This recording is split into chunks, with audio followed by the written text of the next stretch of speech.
Good morning, everyone. The topic that I am going to discuss right now, it's all about the contingency theory. So, what is contingency theory? Contingency theory is effort to discover the one of the best sets leather traits and the one of the best sets of the leather behavior in all the situations. No, the contingency theory, ito yung theory na kung saan nag-discover sila ng mga ways kung paano nga ba magiging epektibo ang inyong pagiging leaderships. Some research literatures and school administrators, they more likely believe that the practice of leaderships is more complex, especially if the leader is one-sided only or the task-oriented. No? Because if you are task-oriented na leader, is hindi mo na kinokonsidera yung side ng ibang or ng yung members. Dapat, para magiging epektibo na leader ka, you must be a people-oriented also. So, na kung saan, hindi mo lang kinoconsider yung isang sitwasyon, kinoconsider mo din yung mga ibang sitwasyon. Like for example, kinoconsider mo yung mga feelings ng yung mga members. So, parang meron kang relationship sa iyong mga nasasakupan.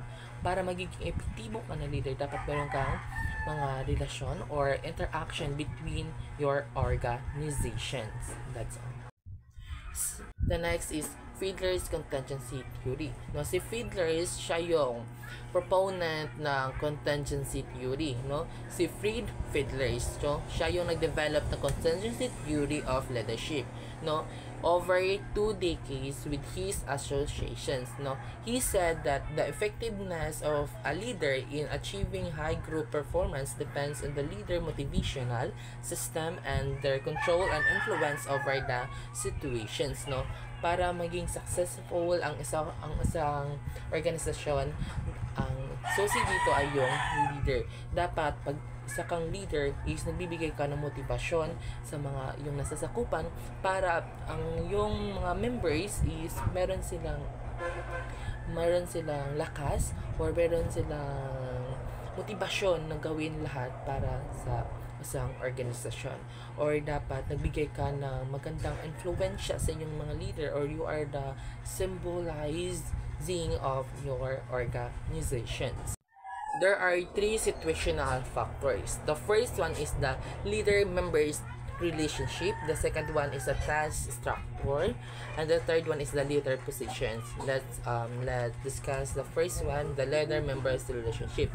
The leader-members relationship is ito yung leader na merong relasyon sa kanilang membro at meron silang or kaya makipagkomunika sa membro, or tinatawag ito na leader is a people-oriented na leader, no? Kaya niya makipaghalubilo sa kanyang leader at kinokonsidera niya ang kanyang mga members as a one of him. The next one is the task structure. Ito yung leader na tinatawag na task-oriented leader kasi hindi niya kinokonsidera yung mga members niya. Kung ano yung inuutos sa kanya is yun lang din yung ginagawa. Mayroong nagsasabi dito, sinasabi nila na itong klase na leader nito ay hindi siya effective na leader. Para sinasabi nila ang effective na leader is yung leader-member relationship. Kasi pag task structured ka na leader is parang wala kang komunikasyon or wala kang relationships wala kang magandang relasyon sa iyong mga members, no? Hindi ka makakapagbigay ng mga motibasyon sa iyong nasasakupan. The next one is the leader positions. Ito yung klase ng leader na ginagamit niya ang kanyang posisyon para magiging successful ang kanyang pagiging leader. Sinasabi nila ito yung klase ng leader na kung saan maaaring sa itong magandang uri ng leader kasi maaari mo itong gamitin ang iyong posisyon para maging successful ang isang organisasyon or para magampanan mo talaga ng maayos ang iyong. There are 3 components of contingency theory.